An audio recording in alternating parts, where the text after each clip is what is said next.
Hey, rookies, and welcome back to the Rookie Farmer Podcast. This is the home for all the dreamers, the schemers, and the hustlers here in the world of small scale agriculture. If this is your first time listening, let me introduce myself. My name is Alec Smith.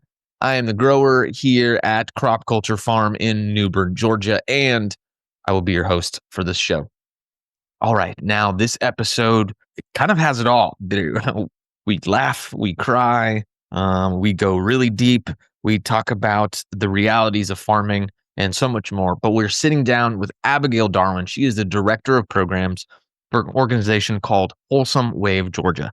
Now, Wholesome Wave, they are a partner with many local producers and farmers markets that create the ability for people who receive SNAP benefits, which used to be called food stamps, and they can double those dollars so that they can buy local fresh food. And we'll get into all of that in the episode, but they also have several other programs like food is medicine and so many other things that we talk about. But that is just sort of the surface of the conversation. We go so much deeper into the importance of farmers markets, not just as a place to buy produce, but also as a third space, as a community place for people to come and to experience culture and friendship and also buy healthy produce. And we also talk about the importance of the bills and the things that are happening in Congress, potentially cutting SNAP benefits, potentially cutting the funding that allows Wholesome Wave to double EBT dollars and so much more. We go real deep into this one. We talk about the importance of economic development for small local producers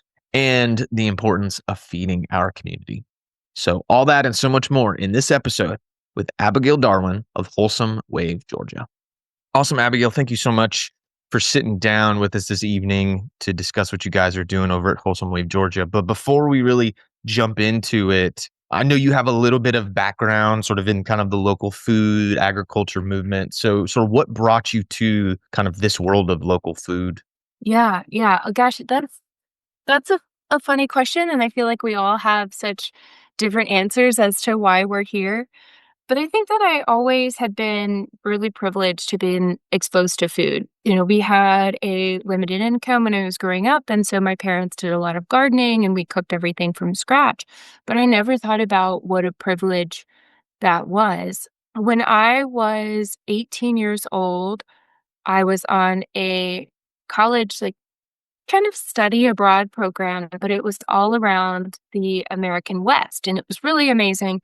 I had a great time on it, but we were camping, we were sleeping outside every single day for 2 months, visiting all of these super remote, amazing places, and we would pack up our lunches, and then go visit and go hike. And so one day we were at Acoma Pueblo in, I believe, New Mexico, and it is a place that Indigenous people still live, still actively reside in, but you can also visit it. And as a group for an anthropology class, we were visiting and we packed our lunches in. We decided to have a lecture in this under this covered pavilion. And I'm eating these packed strawberries that I had brought in, and I'm eating this peanut butter and jelly sandwich, and I'm looking around and I realize that I haven't seen a store in 100 miles. Mm. The space that I'm sitting in doesn't have access to fresh water. There's no water here to grow food. What a privilege it is that I can just bring this food in and that I have always had, that I've always been able to eat. And I realized, like, sitting there as an 18-year-old, which is a child, an 18-year-old is a child, even Yeah, if we definitely. can't believe Even that. even though when you are 18, you feel like you're an adult. Yeah, you're a Yes. child. Yes, but, I just had this moment where I was like, "Oh my goodness, I have to do something." It doesn't have to be big, but I have to do something because food is so deeply important, and culturally appropriate food is deeply important. So the next got back from that, and then I just started volunteering at the Athens Farmers Market, which is my hometown. I'm from Athens, Georgia, or really, I'm from Comer, Georgia, which is about 20 to 30 minutes north of Athens. It's a really rural one red light community, not a red light community. Uh-oh. It's just got one red light, and a Dollar General. Course. But yeah, always a Dollar General.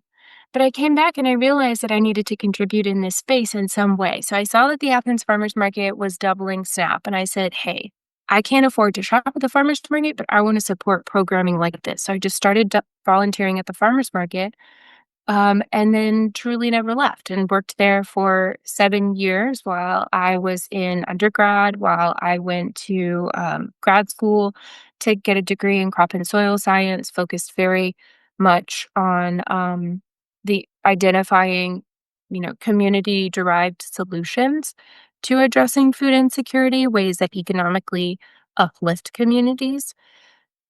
And after that, I stepped into my role as the director of the Athens Farmers Market, and I absolutely loved that. I was there for 3 seasons until the executive director at Wholesome of Georgia said, "Hey, we have a position.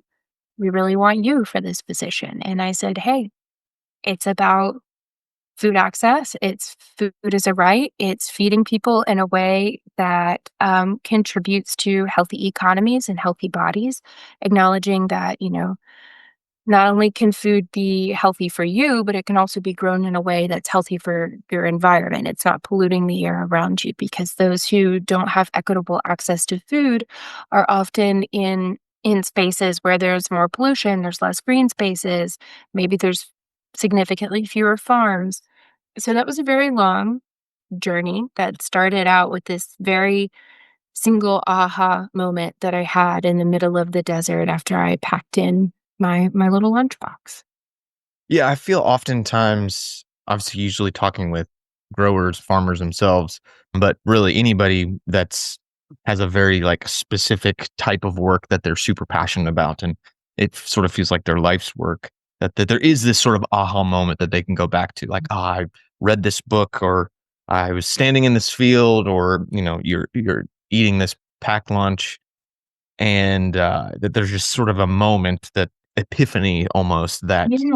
where it's like you feel like this has come to you, and it's like, this is what I'm going to do with my life. Mhm. And it sounds like that's your undergrad, I'm assuming, at UGA, correct? At UGA, yes, Yeah. public So health. yeah, so your undergrad, and then your time working at the Athens Farmers Market, and so it's sort of been this stepping stone, kind of getting you to where you are today. With that being said, how important do you feel, as someone who is in sort of the food access space, sort of as the intermediary between the people who need good, healthy food, and also those of us who are trying to sell said good, healthy food locally, and then the resource to make that happen is sort of the person in between of all those sort of things. How important have you felt it has been, your prior experience, like running the market, having this like real in the trenches view of sort of the local food movement? Yeah, yeah. I truly don't think that I would be here without that. I think that, life just leads you down the path that you need to go down. So I've spent time farming, I've spent time running a large scale farmers market. The Athens Farmers Market is one of the largest farmers market in our state. I've spent time doing a lot of research, like true research, reaching out, communicating with people all across the Southeast, saying, "Hey, what are you doing? What works for your communities?" And then analyzing that. And I don't think that without those three core experiences, my time as a researcher, my time as a farmer, my time as a market manager, could I understand the picture. And I'm not going to say the full picture because I don't think that I understand the full picture. I don't think that any of us can. I think that we have the perspectives that we have and we can't see everything, but I couldn't see the picture that I see now without that. Also, without having experienced some degrees of food insecurity myself, both growing up and then, frankly, until very recently. Was it extreme? Not necessarily, but I think that it gives a certain perspective and a certain, passion to adjusting things that are not right.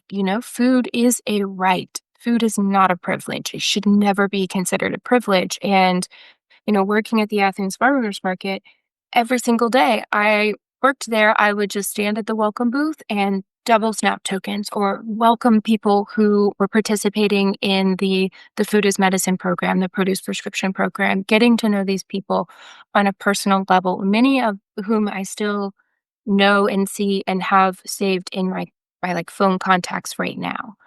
And then seeing the impact that happened, the change that happened in their life because of increased access to fresh fruits and vegetables. And it's not just physical. So much of it is mental. It's feeling connected to a community like the farmers market that they go to. It's building relationships with their farmers. It's understanding where their food comes from. For many people, the farmers market is their third space. There's not a lot of spaces in today's society that are open to everybody, where regardless of your income or your culture or your background, you can go into a space, you can sit down and you can listen to live music, or you can watch your kids draw with chalk at the children's booth, or you can just be surrounded by the abundance that is grown locally, grown within your communities. So I have sidetracked from your question, which was how much do you think your prior experiences are important? But I think that all of our prior experiences are important. And, the butterfly effect is real. You wouldn't be sitting where you are in your house talking to me right now without your prior experience. Yeah, absolutely. And I think that's something we're definitely burying the lead. Eventually, we'll get to a point where we'll talk about what Wholesome Wave Georgia is. But I really do feel I love what you said about sort of the farmers market sort of being that third space for so many people. In a lot of ways, and man, good Lord, I talk on this podcast, I talk about the farmers market as sort of this like entity, Yes. yeah, like Yes, as you should. Yeah. and not even just like our farmers market, the No, Athens farmers same. market, but yeah, just sort of like the concept of yeah. And I think a lot of times, sort of critics of the market, they'll oftentimes refer to it as like, oh, it's a social gathering. Like it's a place where people come out and they love to walk around and see what's there and they'll buy one little thing or whatever, whatever. And usually I feel like it's people who are trying to sort of denigrate the ability for a farmer to actually earn a living from selling at the farmers market. They'll say like people aren't actually there to shop, it's just more of a social gathering. But the truth of the matter is I think that's important. I think it's important Mhm. that, especially post COVID, especially in a world where, so much of our food can be delivered to us and Amazon gets everything to us in 2 days and Mhm. we sit at home and consume entertainment. And less people are like a part of a faith community or anything that really kind of gets them out of themselves and out of their world into that third space. I think having a farmers market as a community event is extremely important. And if that community event can be centered around nourishing, clean, local food, Absolutely. then yeah, it's like, then let's make sure that it stays a social event. And then let's create programs that can help facilitate the grocery side of things, which is always sort of the condemnation that people have about the farmers market. And so I think that's a perfect segue to discuss as someone who works for one of those programs that is helping facilitate that. Tell us a little bit about exactly what Wholesome Wave is and what you guys are doing. Yeah, absolutely. As you probably know by now, I'm long-winded, so I'm gonna give you the story. Yeah, But go for it. Wholesome Wave was found in 2009, so we're a little over 15 years old. But what I think is really special about this organization is that it was found by a group of farmers and farmers market managers who wanted to make farmers markets a more inclusive space. You talk about love is love. Judith was one of our founding members. She's been really instrumental in the work that Wholesome Wave Georgia is doing and in directing its mission. We started with our flagship program. You were just saying about making farmers markets a social space. Wholesome Wave Georgia wants to see everybody have a seat at the table. They want to see everybody with a giant bowl of food in front of them when they have the seat at the table.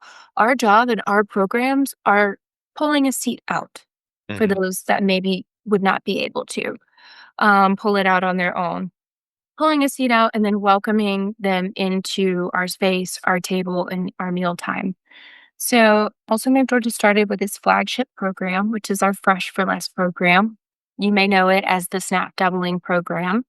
And this program is for any Snap shopper. They can come to one of Wholesome Way of Georgia's partner sites. We have 75 partner sites across the state of Georgia. We have partners in Atlanta, Savannah, Athens, Columbus, but then we also have partner sites all across rural Georgia.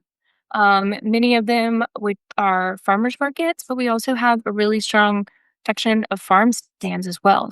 So SNAP recipients can take their SNAP card, go to a farmer's market that participates in Wholesome of Georgia's Fresh for Less program, swipe that card or say $10, just easy math here.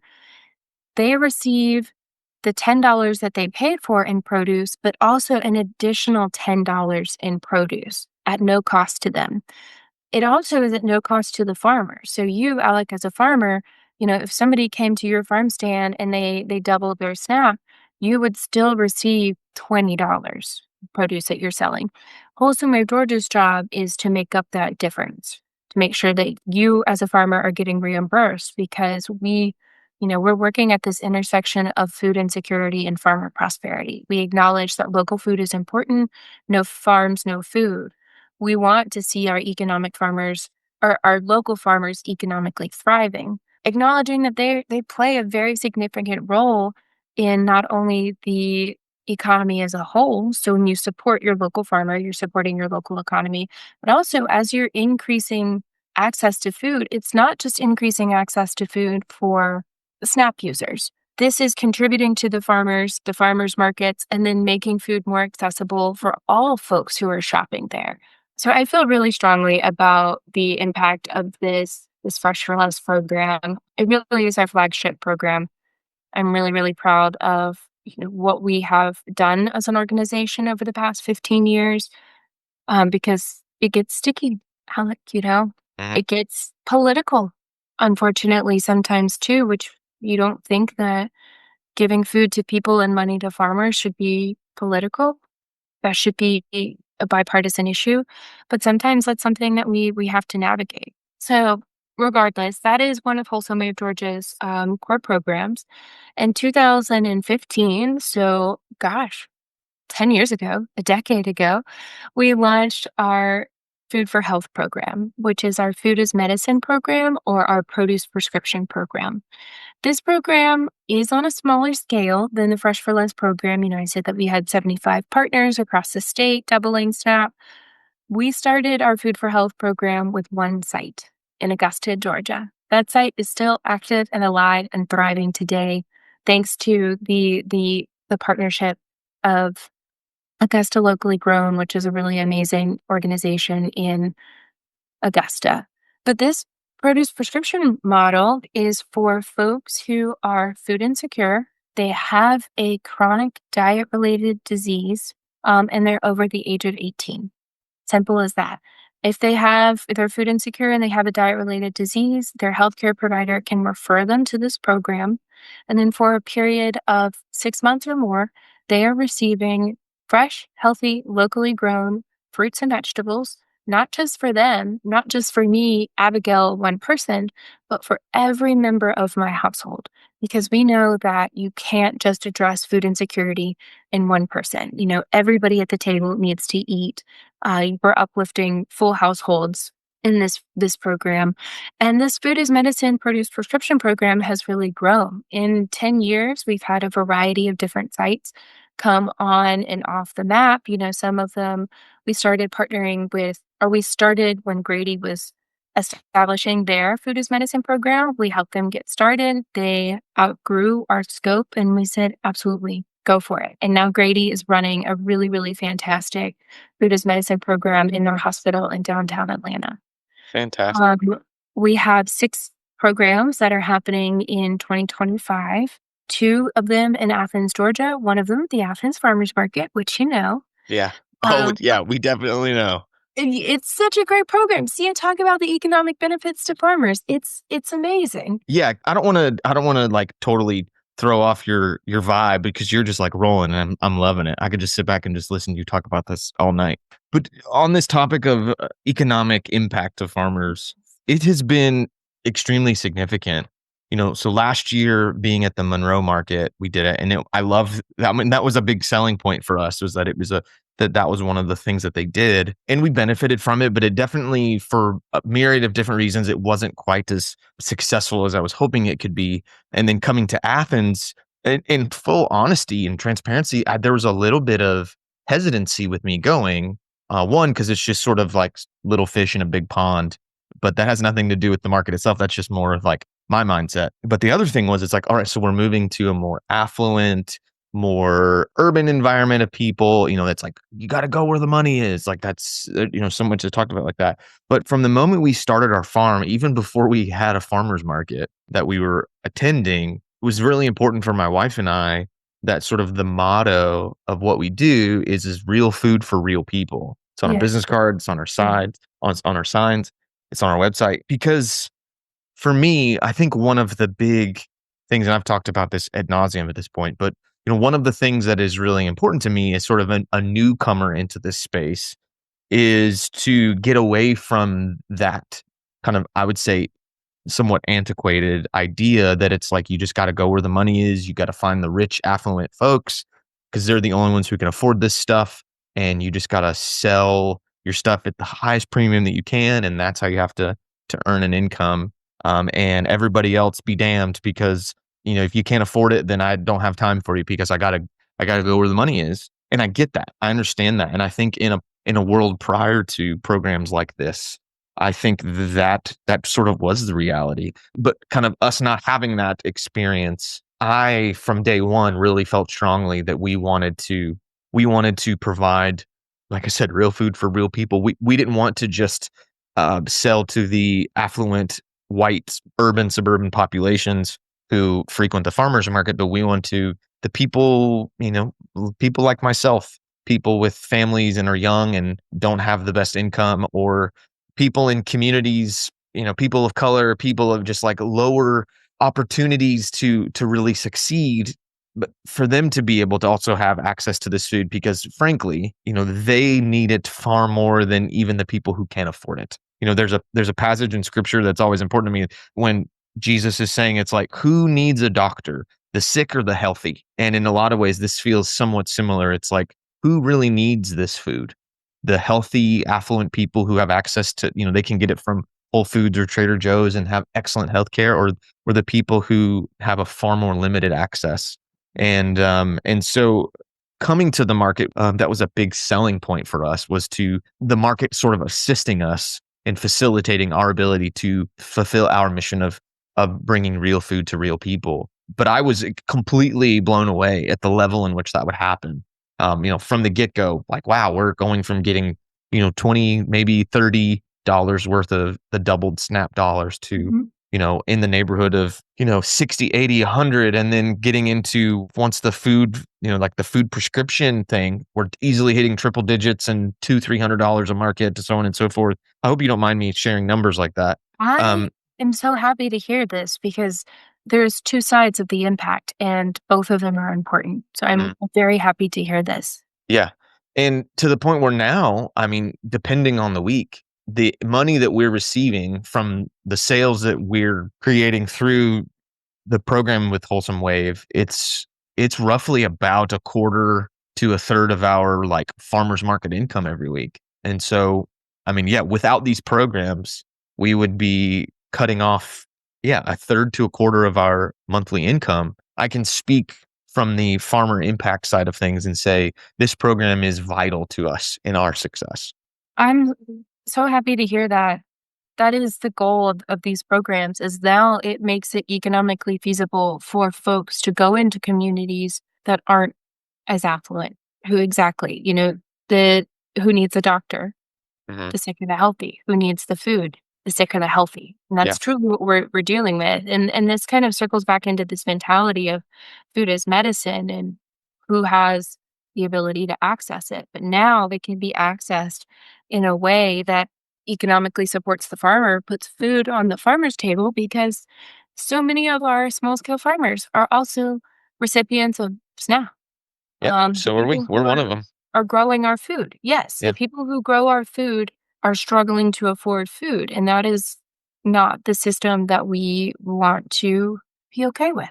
And I think that's why it's so impactful for me, and I would be curious to know the statistics of how many of our food producers in this country, almost in an ironic way, are receiving, yeah, government assistance to put food on the table, and whether that's because we're having to take so much of our income and reinvest it into our business because it's such a capital intensive industry, with lower profit margins, so on and so forth. But I think also too, it's just the nature of none of us are growing like a a whole diet's worth of things. I grow a Right. good mix of vegetables and stuff, but it's like my kids can't eat hackeri turnips and broccolini all day every day. Like No. they need a well-rounded diet, and so being able to participate and then also benefit is a really wonderful sort of full circle concept for us to be a part of. Yeah. That's the goal. But I do, your point about like how many of our food producers are participating in federal benefit programs like this. I think it depends on who you call a food producer, because I'd also like to point out that there's many people who are growing, picking, and packaging our food Mhm. that do not receive benefits, even though at an economic level they might be eligible. So I think that that probably skews the numbers that we see. Yeah. Now, talking about numbers, could you give me an idea? I know I'm just kind of throwing this on you in the moment, but can you kind of give me an idea, like some statistics about like how many families, how many people are being served through the program that you're doing? And then also, do you have an idea of like how many SNAP dollars are being spent on local food because of the work that you guys have done?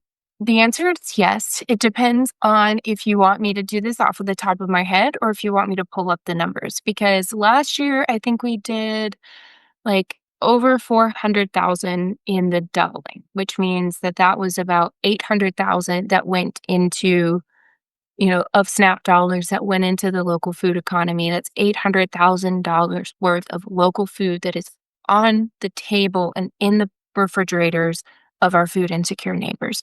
I think that that's tremendously significant. I That's also, oh, this is where it gets a little tricky. I'm mixing my numbers up. We saw over 30,000 individual transactions last year. And so it's hard to kind of track like, oh, is it Abigail redeeming her SNAP dollars at the farmer's market every single week? Or is this, somebody who comes twice a year? And when we survey folks, we see both. We see mhm. people that are, they're like, oh, this is my first time shopping at a farmer's market ever. Or we see people that are like, yeah, I'm on disability. I receive SNAP benefits. I shop at the farmer's market every single week so that I can stretch those SNAP benefits as far as possible through Wholesome of Georgia's Fresh for Less program. That's I mean, $800,000 and 30,000 transactions. I don't know what number I was expecting you to say, but it definitely wasn't that. That's really wonderful. Well, when you think about, like the local economic multiplier, I think it's like, I'm not an economist by any means, but like for each dollar that's spent locally, is it like 1.5 or 1.8 times is return, recirculated? Yeah. So back to the idea of like this programming like this, if it is scaled, has the ability to impact not just the people who are receiving the food, but everybody who contributes and participates in local economy, which is plot twist, all of us.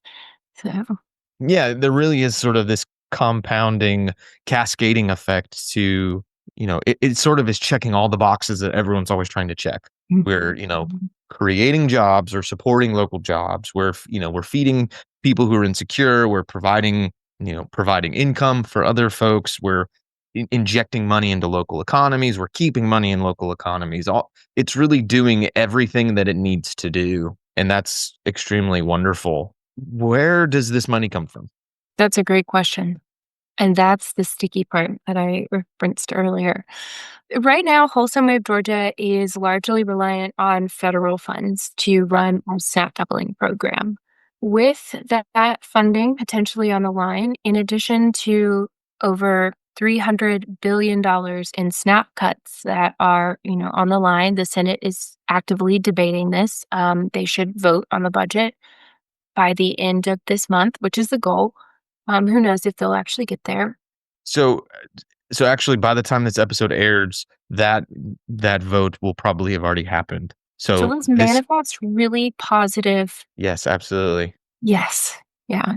So in that vote for the big beautiful bill does include not only that, the proposed 300 billion, in SNAP cuts, but also cuts to federal programs that support the SNAP doubling, and other federal programs that support, similar work that Wholesome Wave Georgia is doing, whether it's through the USDA, whether it's through the CDC, NIH, Veterans Affairs. There's a bunch of different federal streams that are, really getting behind this idea that food is medicine, food is a right, food is something that we as a country need to be investing in.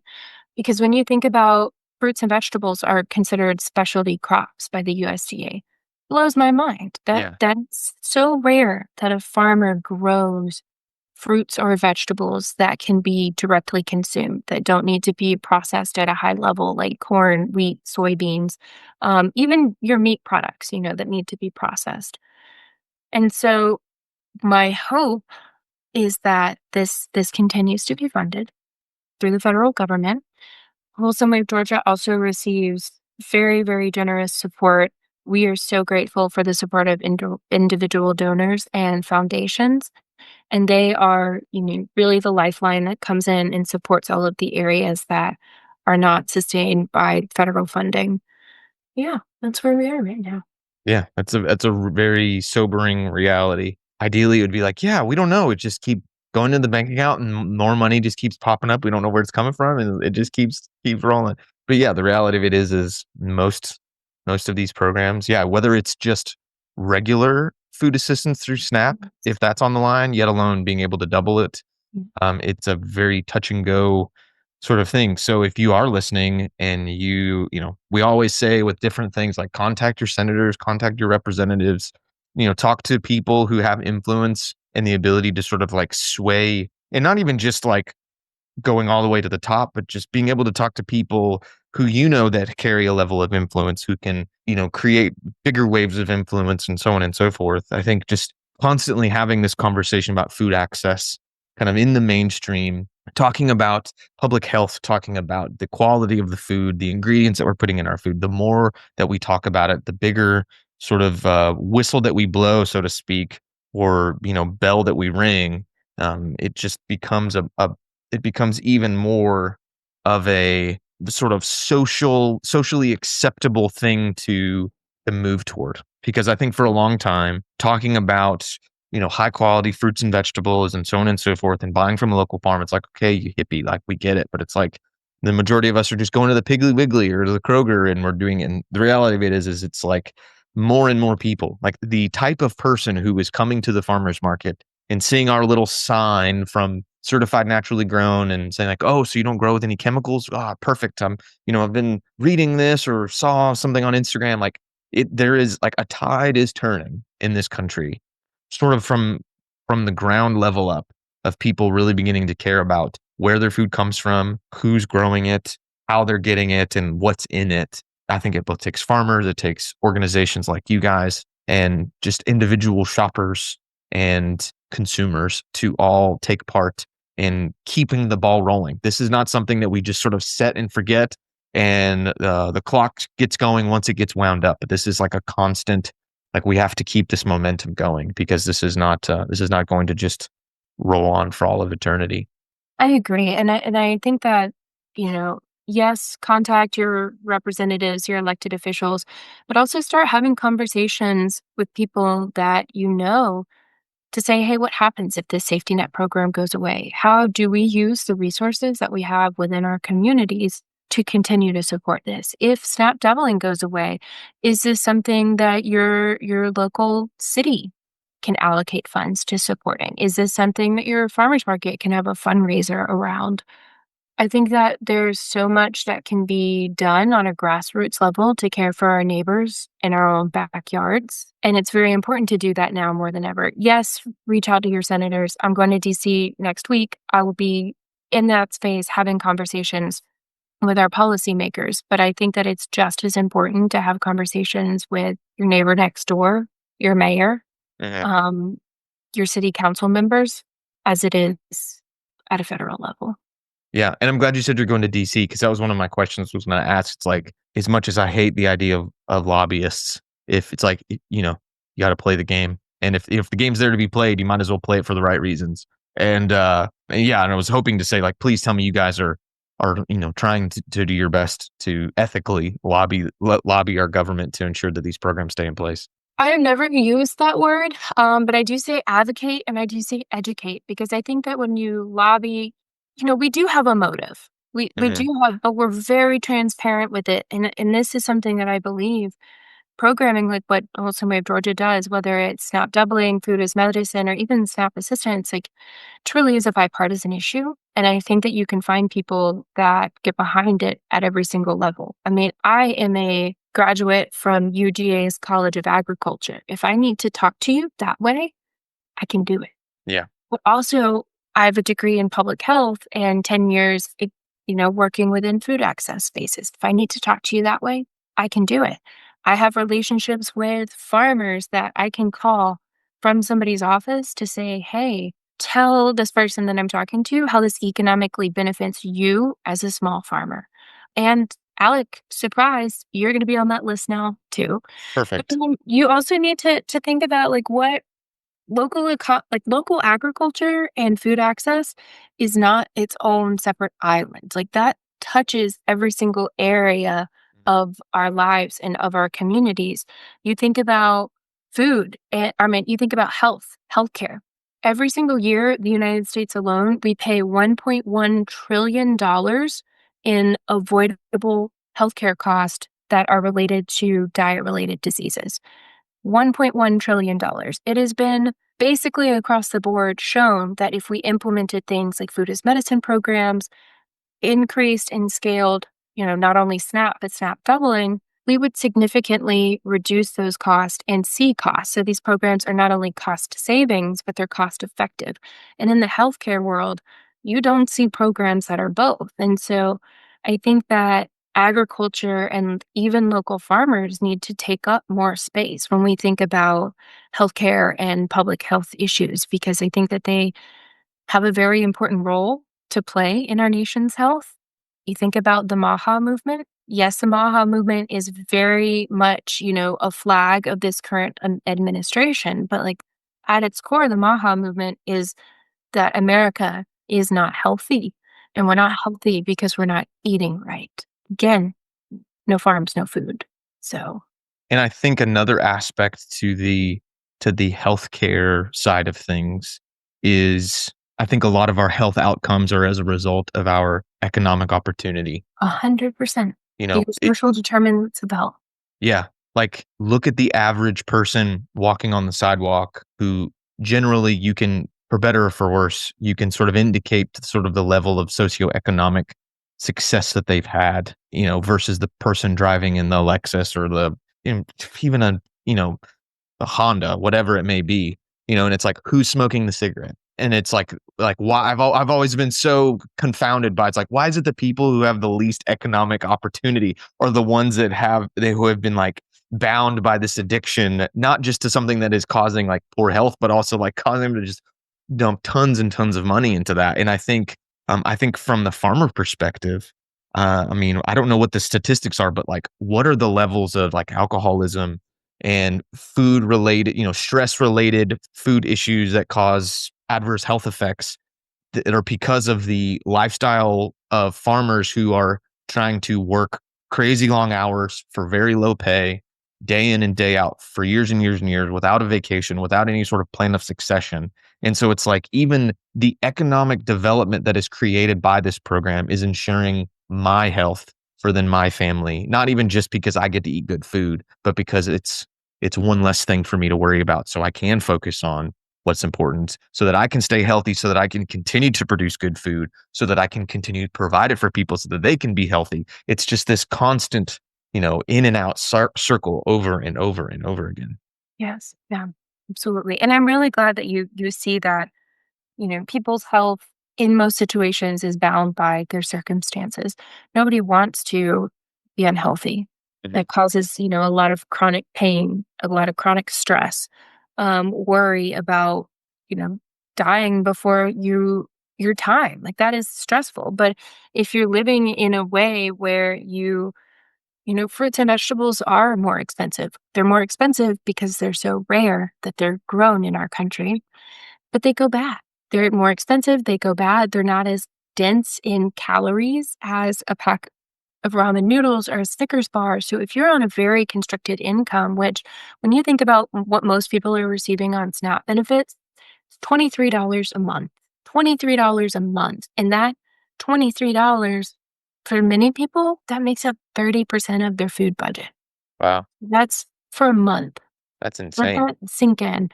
I might get a little emotional here. I'm having a hard time kind of processing this data and turning it into a usable product. But Wholesome Wave Georgia has been over the past couple of days surveying many of our SNAP shoppers, saying, "Hey, how does SNAP impact your life, and what will happen if SNAP goes away?" And people are using words like detrimental, starve, not have money to buy food, skip meals, won't be able to feed my children. And this is, when you think about that so many of our neighbors are living in that state, it's so great. It is so, so great. And it brings another level of importance to the SNAP doubling work, which, you and I acknowledge this SNAP doubling work is not feeding every single person who's on SNAP. It is Yeah. feeding a small sliver. But it brings another level of importance to this work that you and I together are doing. And it's hard to think about the reality of that sometimes. Oh, absolutely. I We think, talk about how great this program is, but when you pull back the curtain, it can be sad. yeah. Well, and I think that's why this conversation is important because we can sit here and rah and celebrate the amazing work that's being done. But what makes it so amazing is the contrast of the work that's being done compared to the dismal condition that the work is being geared into, if that makes any sort of sense. It looks so bright because the darkness is so strong.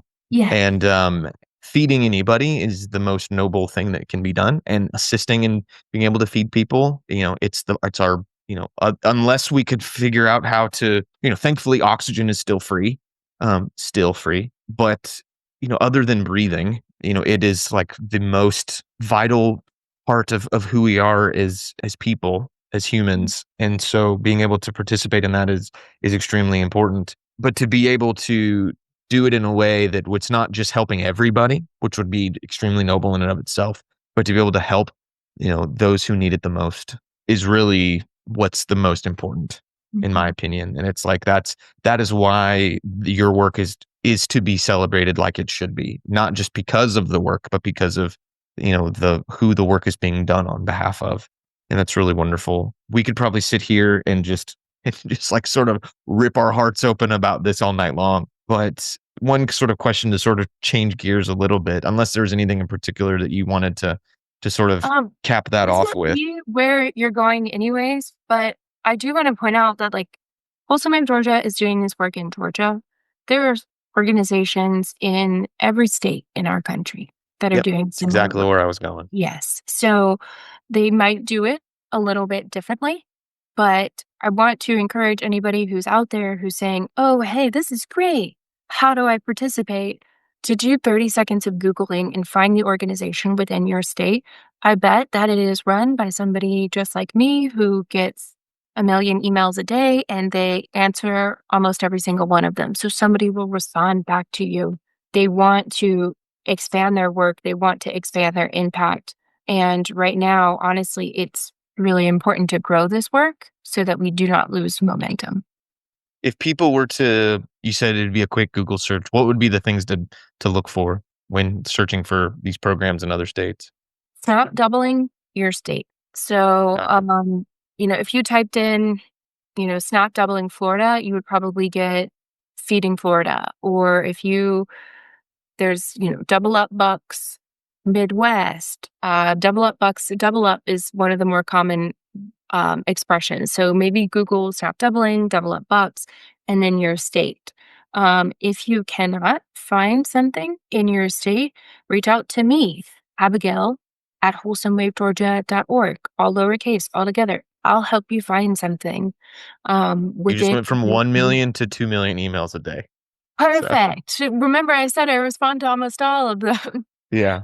Yeah, that's really wonderful. Because yeah, as important as this work is for us, there's a lot of people from a lot of different places listening to this, and it's really good to know that most states. Would you say most states? Is that a fair assessment to say? Yeah, I would say Um, most states. Mhm. that are doing that. And hopefully, if you can't find anything about your state, you can maybe find some information of people to talk to make that happen and do that. Now, outside of the farmers market, Mhm. um, as an individual producer, as an individual grower, what are ways that, let's say, my business model shifts and it changes, or God forbid something happens to the farmers market, or they don't like my vibe, so they kick me out, which I don't think it's going to happen. But whatever, whatever the reason may be, and I'm no longer participating in a market that is doing this. What are some ways that us as growers can still benefit from these sort of programs? Wholesome, Georgia not only is running this program at farmers markets, we're also running it at farm stands, which happen directly on the site. If you have a SNAP FNS number, and then brick and mortar retailers.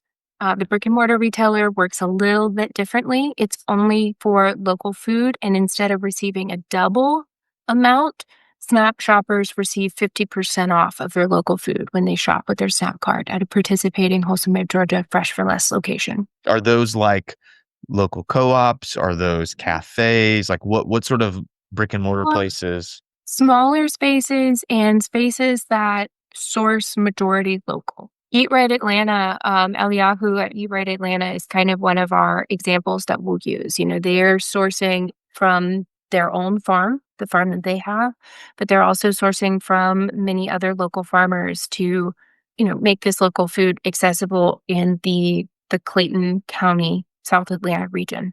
And so because Wholesome Wave is very we're a small organization. We can't just be doubling produce at every single Kroger that you see. We're very focused Yes. on local produce, trying to make the most impact where we can.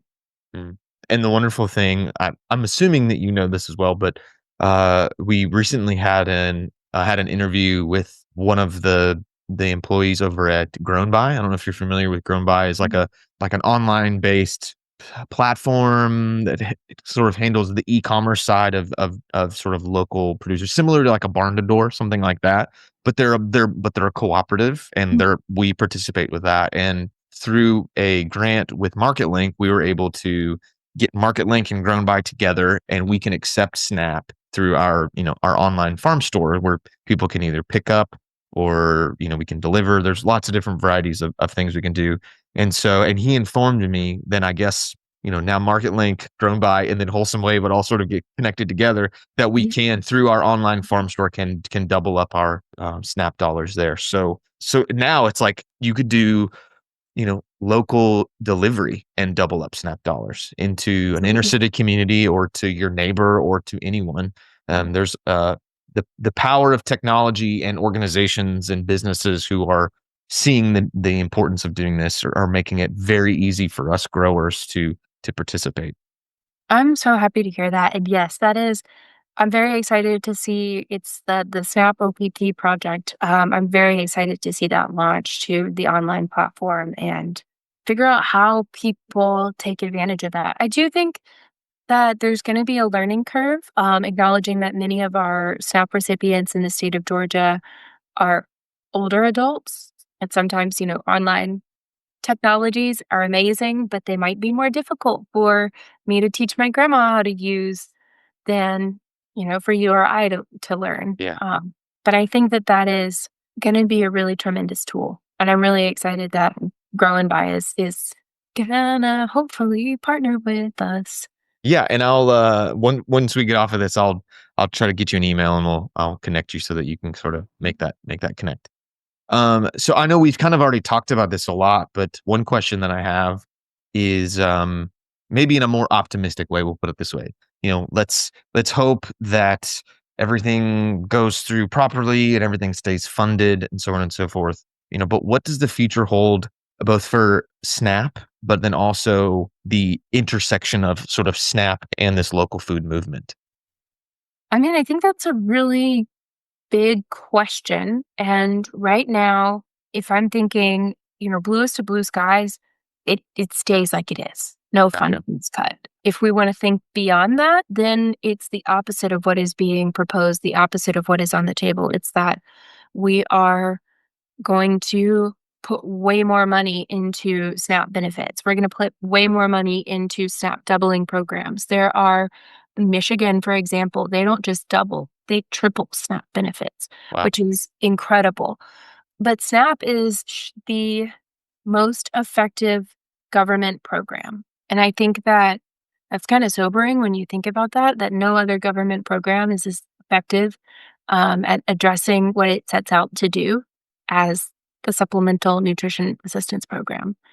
So I would love to see that budget doubled, you know? Oh, no, say, and I can't remember, but I remember at one of the Georgia Organics conferences a few years ago, sitting in one of the talks, and they showed us a pie chart of the USDA's federal budget. Yep. And I don't remember what the percentage was, but it was an overwhelming percent of the United States Department of Agriculture's budget is Mhm. dedicated towards supplemental nutrition Mhm. access.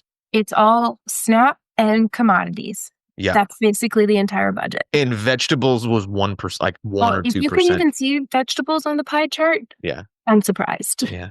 So when we're talking about like SNAP and we're talking about food access, this is not like this small little ragtag group of people. This is the majority, a large percentage, the majority of the United States Department of Agriculture's budget is Which is the dedicated to this. largest federal organization. Yeah. Like, it has the most employees. Yeah. So this is the biggest piece of the biggest piece of the biggest piece that we're Yeah. talking about here. Yeah. And so, obviously we've talked a lot about vegetables and doubling up, but I think another thing that I just want to make sure that we lay this out here, because, I think we have a lot of people who are not vegetable producers who are also, or fruit vegetable producers are not, who are also listening, but even though you can't double them up by being able to come to a farmer's market or participate through a farm stand, if you are a meat producer or you're any sort of a food producer, I would imagine you can still, through programs like Wholesome Wave, through your farmer's market, can still have people be able to swipe their EBT card, get their SNAP dollars, and convert that into the token system that then allows you to then receive their payment, Absolutely. so that the pasture raised chicken producer or the rotationally grazed beef producer doesn't have to go through the hoops with their busy schedule to try and accept SNAP themselves. There's still ways for all of us who are producing food for our local communities can benefit from this program.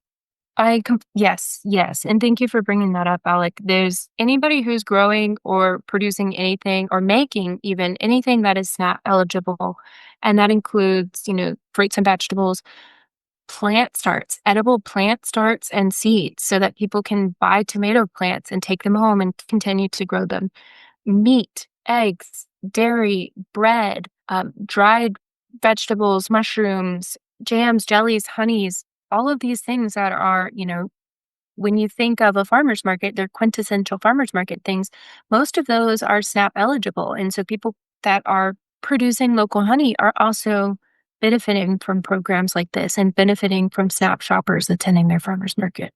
Yeah. I mean, so theoretically, a person could come to, because I would say the Athens market's big enough that you could grocery shop theoretically. I think dairy might be the only thing that we don't really have, but you could grocery shop. You could use all of your SNAP dollars and buy all the food that you need for your family and really be able to afford it, because all of the fruit and vegetables that you're buying are being doubled. Mhm. It's really wonderful. I feel like I'm trying to think if there's like any other little nuance of it that we had, like any stone that hasn't been turned over yet. But the work that you guys are doing is extremely wonderful. And I've been in love with this program since the first farmers market last year that we did. But now, after sitting down and talking with you, I have an even bigger heart and feel even more motivated to continue to champion this cause and to do whatever I need to do to work with you guys to ensure that we can do that. And that's why I'm so grateful that we did this podcast. I'm so grateful that you brought up everything that you did about the severity of where things are at this moment, because hopefully with the limited audience that I have, we can spread the word, and hopefully instead of it being someone just conveying it like, here's a link, listen to this podcast, here's an idea of with a real farmer and a real organization, feeding real people, that we can sort of spread this message and hopefully create a much bigger wave. I hope so too. Yeah, thank you for allowing me to come on here and really just ramble. I recognize that this is probably very different content than usually is on the podcast, so I Not hope really. that You'd be surprised. It's not really. okay. We get into the feels a lot and talk about life and the reality of things. That's sort of the whole point of the show. We're not just talking about, what are we growing per acre, and it really is more about, the real nitty-gritty. Well, my view of every small farmer that I've ever met is that they are farming and they are doing this gruesome backbreaking work that does not pay well, has crazy hours because they want to feed people. Yeah. And that is our, no pun intended, common ground. I want to feed people, they want to feed people, and people want to eat. So I do think that it's really important that issues of food insecurity, food access, social determinants of health are spoken of in the agriculture space, because I do think that agriculture needs to take up more space in healthcare. So I'm grateful that you provided the opportunity to start that conversation today. Thank you, Alec. Yeah, absolutely.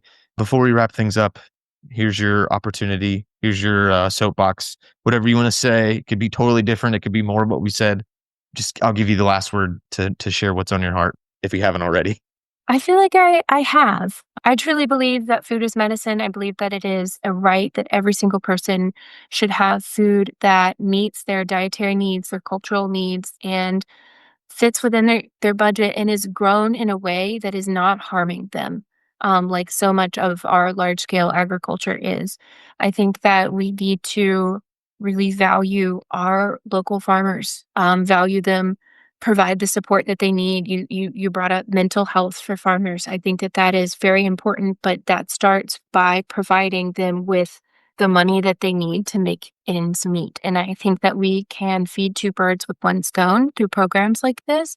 My last soapbox thing is that I think that we should be running programs like this at a federal level. We should not be in a space where we're scared that we're going to lose support.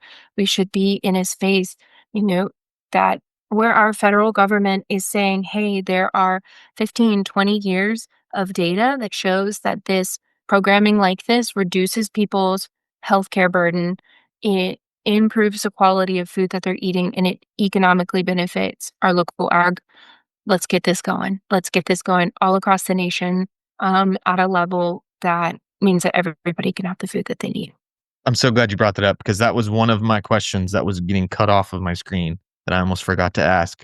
Was, is there any potential that there is a future for a federally or like a federal double up bucks program? Um, I actually think that it starts with a federal food as medicine program that gets Gotcha. wrapped into Medicare and Medicaid, something that can be billed to insurance for those folks that are food insecure and have a diet related disease. And then I think that once that is scaled to a federal level and we see a couple of years of results and we start to see, basically spending go down, federal spending go down in other areas, that's when we can come in as a collective and say, great, this is working for those who are experiencing food insecurity and have a diet related disease. What about those that are just experiencing food insecurity, but are at a significantly higher risk for developing a diet related disease? Let's turn this into a preventative. I do think that there is a potential. That is, that's why I try to make it up to DC a few times a year, because I want to see this in my lifetime. Yeah. I acknowledge it's not going to happen this year. It's not going to happen next year. It's probably not going to happen in the next 20 years. But I want to see this happen in my lifetime where everybody within my community, whether they're paying for it out of their own pocket or not, has access to the food that they need. Fantastic.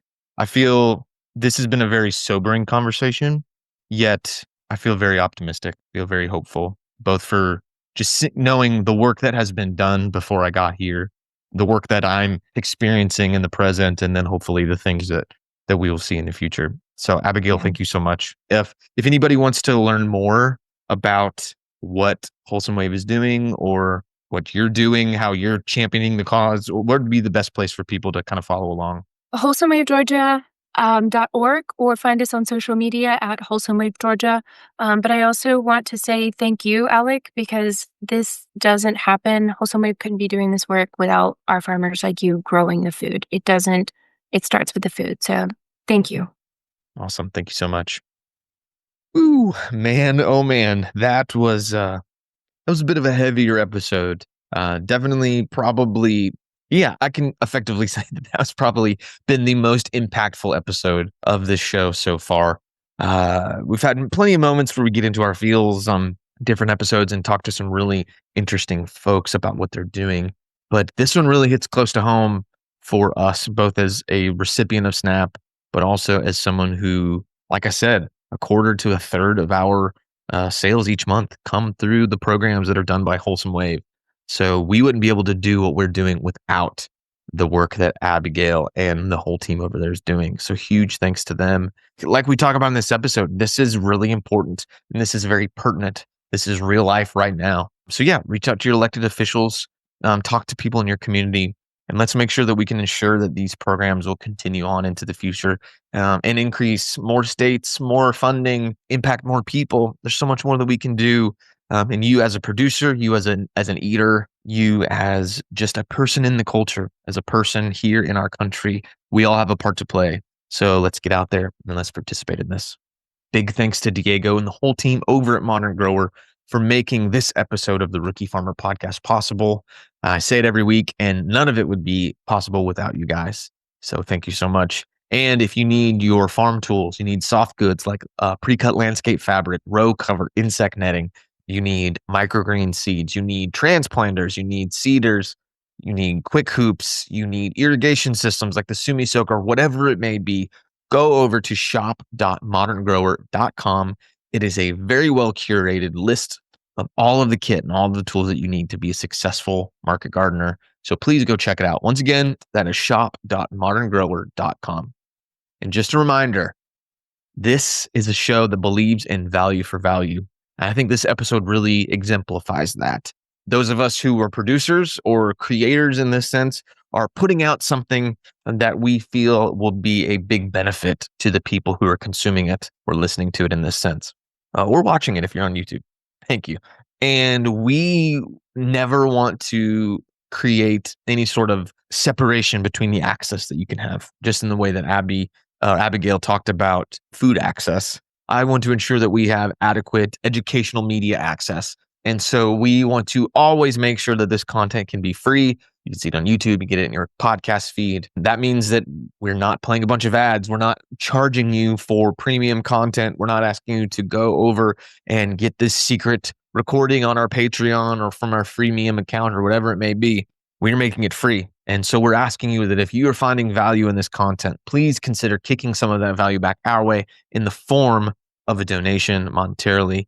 You can go to Cash App, Venmo, PayPal, and you can send us a donation. Whatever you feel like this is worth to you, whatever this value is bringing to you, please consider kicking that value back our way. $1, $5, $10, $50. Every little bit helps, makes the show better so that we can continue to get out the stories, we can get out the information, get out the motivations of small growers and producers and veteran farmers and people in the industry so that we can create more food access, so that we can grow more food, feed more people, and do it all while also earning an honest living for ourselves. So thank you in advance for donating to the show, and we hope that you guys will continue to do that as well. Once again, you've been listening to the Rookie Farmer Podcast. I'm your host, Alec, and until next time, blessings and peace.